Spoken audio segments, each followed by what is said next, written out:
The room was silent, the document was already written.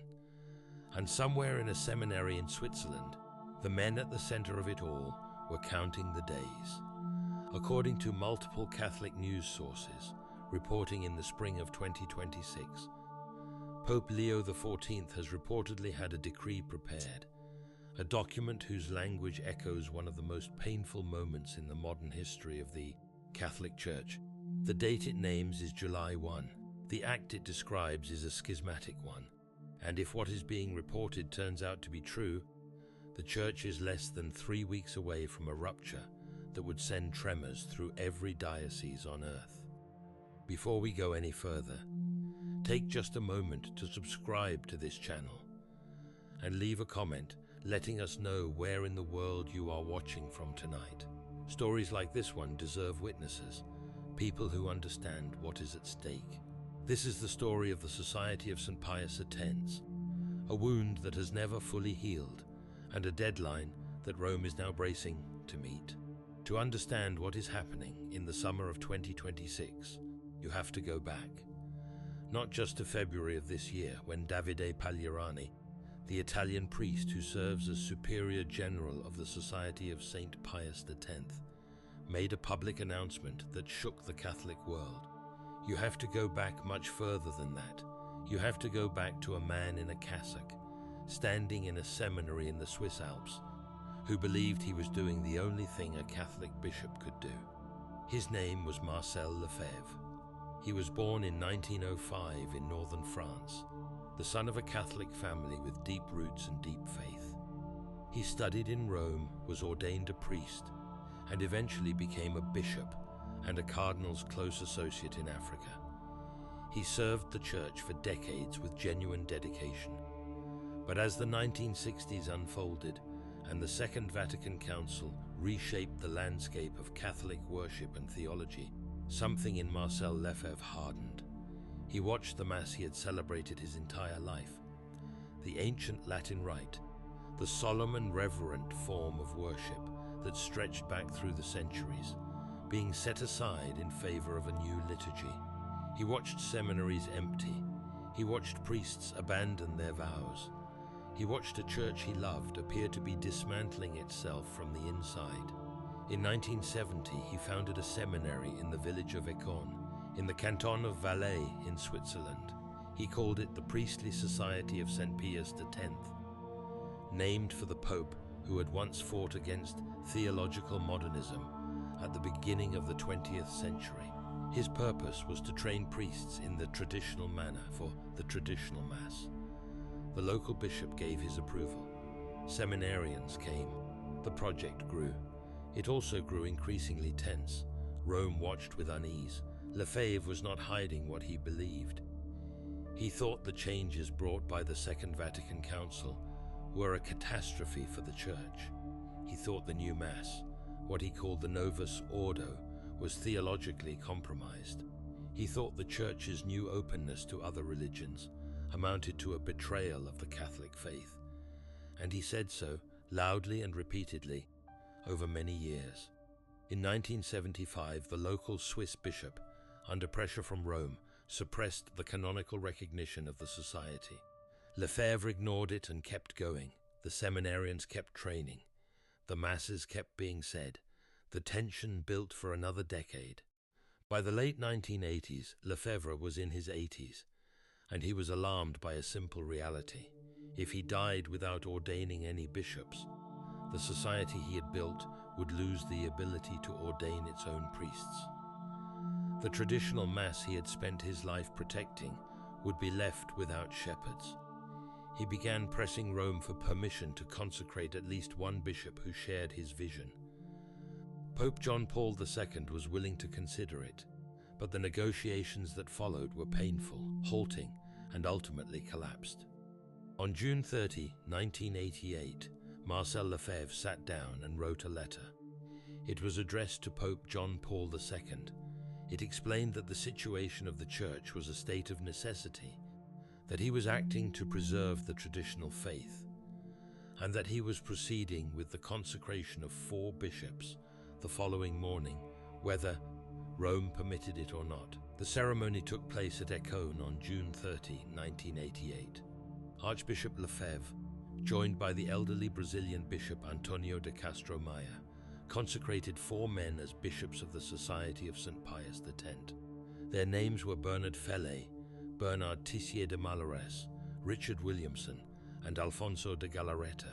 Pope John Paul II responded within 2 days. On July 2, 1988, he issued the apostolic letter Ecclesia Dei Adflicta. In it, he declared that Marcel Lefebvre and the 4 newly consecrated bishops had automatically incurred excommunication, the most severe penalty the Church can impose, which cuts a Catholic off from the sacraments and the community of the faithful. He described the consecrations as a schismatic act. He said that Lefebvre had in fact no longer any Catholic mission. He mourned the break as a grave wound to the unity of the Church. The 4 bishops were now excommunicated. Lefebvre himself was excommunicated. The Society of St. Pius X continued to operate, but it existed in a canonical shadow, outside full communion with Rome. Its priests celebrating masses that Rome considered illicit, its sacraments valid but irregular. Marcel Lefebvre died in 1991, having never been reconciled with Rome, never having his excommunication lifted. He died as he had lived in his final years, convinced that history would vindicate him, believing that what he had done at Écône was an act of fidelity, not disobedience. For the next 2 decades, the wound remained open. The society kept growing. Its seminaries trained hundreds of priests. Its chapels spread across the world, in North and South America, across Europe, in Australia and Africa. Traditional Catholics who felt alienated by the post-conciliar changes found a home there. And behind closed doors, the question of eventual reconciliation never entirely went away. It was Pope Benedict XVI who made the next great move. On January 21, 2009, Benedict issued a decree through the Pontifical Commission, Ecclesia Dei, lifting the excommunications of the 4 surviving bishops Lefebvre, consecrated in 1988. Bernard Fellet, Bernard Tissier de Mallarès, Richard Williamson, and Alfonso de Galarreta were no longer excommunicated. The wound had not been healed exactly. The Society's canonical situation remained irregular, its liturgical situation still technically illicit, but a gesture had been made. A door had been opened. Benedict also expanded permission for the traditional Latin Mass, issuing the apostolic letter Summorum Pontificum in 2007, which freed any priest to celebrate the older form of the Mass without special permission from a bishop. It was partly a response to the SPX situation, and partly an act of Benedict's own theological conviction.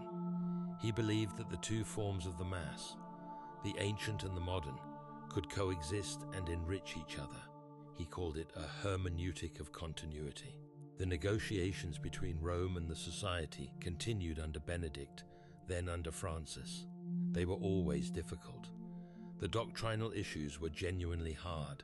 Questions about religious liberty, about the Church's relationship to other religions, about the authority of the Second Vatican Council itself. The Society did not simply want permission to celebrate the Old Mass. It wanted Rome to acknowledge, at least implicitly, that something had gone wrong after the Council. Francis complicated the picture further. In 2021, he issued the apostolic letter Traditionis Custodes, which sharply restricted the celebration of the traditional Latin Mass. Many traditional Catholics saw it as a betrayal. The SPX, which had never fully trusted the post-conciliar Rome, felt vindicated in its caution. By the time Pope Francis died on April 21, 2025, and Robert Francis Prevost was elected Pope Leo XIV on May 8, 2025, the SPX canonical situation had remained unresolved for over 50 years. Then, in August of 2025, Father Davide Pagliarani, the Italian-born priest who has led the Society since his election as Superior General in 2018, sought an audience with the new Pope. He wanted to present the Society's situation, as he described it, in a filial manner. Reports suggest that audience did not produce the result the society had hoped for. And so, on February 2nd, 2026, Father Pagliarani made a public announcement. The Society of St. Pius X intended to consecrate new bishops on July 1, 2026. The date was not accidental. It was not chosen at random. July 1, 2026 falls 2 days after the 38th anniversary of the original consecrations at Écône, and it lands on the feast of the precious blood of Christ in the traditional calendar. Multiple Catholic observers noted immediately that choosing July 1 was, as one analyst wrote, not just a provocation but a symbolically charged reaffirmation of the stance Lefebvre had taken in 1988. It declared, without a word being spoken, that the Society understood itself to be continuing what its founder had begun. The Vatican moved quickly. On February 12, 2026, Father Pagliarani was received at the Palace of the Holy Office in Rome by Cardinal Victor Manuel Fernandez, the Argentine-born theologian who serves as prefect of the dicastery for the doctrine of the faith, the office once known as the Holy Inquisition, and the office that handles the Church's gravest doctrinal matters. The meeting lasted an hour and a half. By all accounts, it was cordial. By all accounts, it also changed nothing. The Vatican's offer was direct: suspend the planned episcopal consecrations, and Rome would offer a structured theological dialogue, serious, official, high-level discussions about the contested doctrinal questions that have kept the Society outside full communion for half a century. 6 days later, on Ash Wednesday, February 18, Father Pagliarani wrote back. His letter, made public on February 19, rejected the Vatican's terms. He could not, he said, accept the conditions under which the dialogue was proposed. The Society would proceed. What followed over the spring months of 2026 was a slow tightening of Rome's position. According to reporting by America Magazine, Vatican News, and several other Catholic outlets, Cardinal Fernandez communicated formally to the Society in May 2026 that proceeding with the ordinations would constitute what he called, in official Vatican language, a schismatic act. The language was precise and deliberate. Under canon law, a schismatic act, defined as the refusal of submission to the Pope or communion with the Church's members, carries with it automatic excommunication, what the Church calls latae sententiae, incurred by the very act, without any additional procedure or formal decree. Cardinal Fernandez's warning was reported to have described the planned ordinations as a formal adhesion to schism, constituting what the Vatican characterized as a grave offense against God. The Society responded in May 2026 with a declaration of Catholic faith addressed directly to Pope Leo XIV. In it, Pagliarani and the Society's leadership reaffirmed their doctrinal positions, their reservations about aspects of Vatican II's teaching on religious liberty and the nature of faith, and declared their intention to proceed. They framed it not as defiance of the Pope, but as fidelity to a Catholicism they believe predates and transcends the post-conciliar reformulations. There is something else worth pausing on before we reach the most significant detail of the current crisis. It is the question of what the Society of St. Pius X actually is, in the minds of the Catholics who attend its masses and send their children to its schools. For many of them, the Society is not a rebel institution. It is not a schismatic group harboring resentment toward Rome.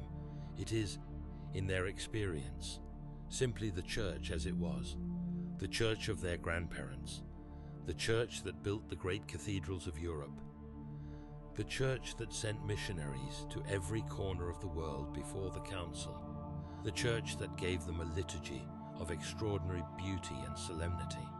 They did not leave the Church. They believed the Church, in some important sense, left them, and they found in the chapels of the Society a place where what they remembered still lived. That emotional reality matters enormously if you want to understand why the July 1 crisis feels so painful to so many people.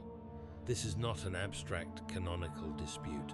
This is about where people pray, who baptized their children, who heard their confessions, who buried their parents. The canonical status of a bishop affects the validity of the sacraments that tens of thousands of families have built their entire lives around. The stakes are not theoretical, and then came what multiple sources have described as the most significant detail of the entire crisis. According to reporting from Rorate Caeli and corroborated by other sources, Pope Leo XIV has reportedly decided to follow the 1988 jurisprudence. He is said to have had prepared a decree whose language closely mirrors the one Pope John Paul II issued on July 2, 1988, a decree that would declare automatic excommunications against the consecrating bishops and the newly consecrated bishops, and would formally denounce the act as schismatic. If these reports are accurate, it means that on July 1, 2026, the consecrating bishops, among them Bernard Fellay and Alfonso de Galarreta, the very men consecrated by Lefebvre himself 38 years ago on that same date, would incur new excommunications. The newly made bishops would be excommunicated from the moment of their consecration, and the Society of Saint Pius X would find itself in a canonical situation even more grave than the one it has occupied for the past half-century. None of this has been officially confirmed by the Vatican. No formal decree has been published as of this report. Pope Leo XIV has made no public statement specifically addressing the July 1 date. These remain, as of now, what is being reported, what sources close to the Holy See are describing, and what the Church is quietly bracing itself to face. But the pattern is clear. The date chosen echoes the date Lefebvre chose. The language being used echoes the language of 1988. The machinery of ecclesiastical consequence is moving in a direction that those who watched 1988 will recognize. There are Catholics, serious, devout, faithful Catholics, on both sides of this question.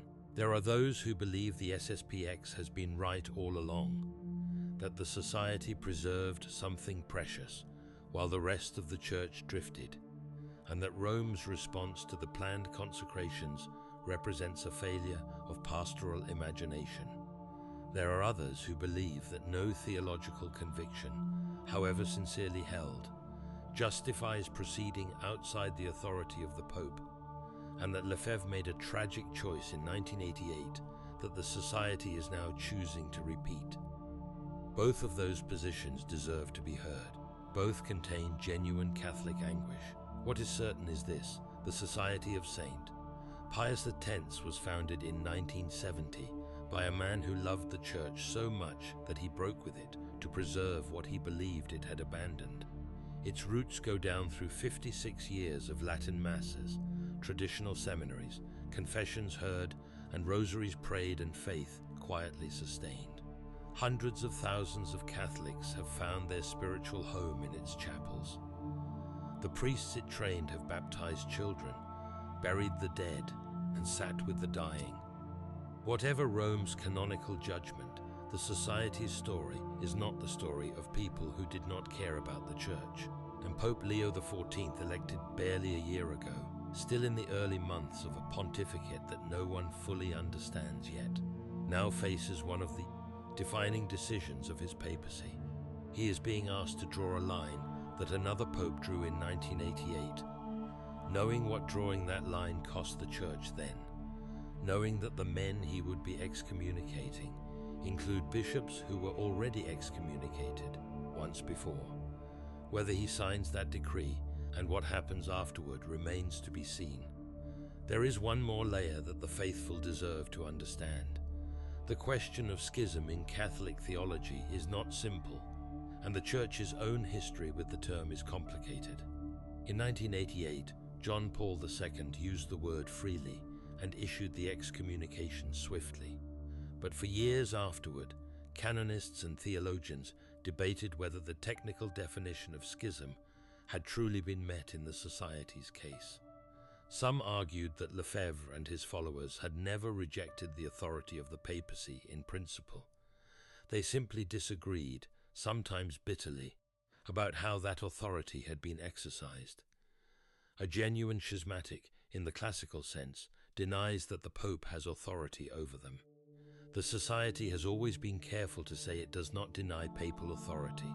It claims, rather, that it is operating under a state of canonical necessity. Pope Benedict's decision to lift the excommunications in 2009 without requiring any formal doctrinal submission from the Society gave some weight to the argument that the situation was more complicated than the word schism suggested. Yet 15 years of continued negotiations produced no resolution, and now the Society is preparing to do in 2026 precisely what provoked the crisis in 1988. July 1 is very close. The faithful who love the traditional Mass, who have watched the SPX with sympathy or with alarm or with a complicated mixture of both, are now waiting. The bishops in Econ are waiting. The officials in the Palace of the Holy Office are waiting. And somewhere in Rome, in the silence of the room where such things are decided, Pope Leo XIV is waiting too. The Church has survived schisms before. It survived the break of 1054, the Protestant rupture of the 16th century, the Old Catholic departure after the First Vatican Council of 1870. It has a long memory and a longer theology of perseverance through crisis. Every rupture in its history has eventually forced the question of what the Church truly is, who belongs to it, and by what authority its unity is held together. That question is being asked again now. The asking of it is not comfortable. It is not supposed to be comfortable. What we can say, watching from outside those sealed rooms and those Swiss seminaries, is that the faith that animates both sides of this conflict is real. The men who intend to consecrate bishops on July 1 believe they are acting in fidelity to Christ. The men who intend to respond believe the same about themselves. This is not a story about cynicism or politics in the ordinary sense. It is a story about what happens when love for the same Church leads people to irreconcilable conclusions about what fidelity to that Church demands. Marcel Lefebvre spent his final years believing history would vindicate him. He died without knowing whether it would. His 4 bishops, excommunicated in 1988, rehabilitated in 2009, have now lived long enough to watch the question come around again. 38 years later, July 1 is coming again, and Rome is bracing.